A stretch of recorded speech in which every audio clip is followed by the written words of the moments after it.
You ask Tiger to calculate. This deals with linear inequalities with one unknown. The final result is j greater than 3.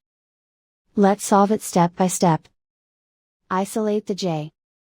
Divide both sides by 2.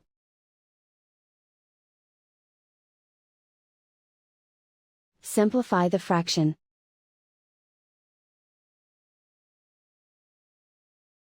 Find the greatest common factor of the numerator and denominator.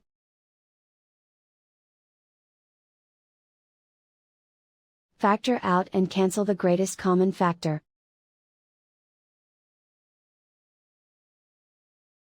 Plot the solution on a coordinate grid.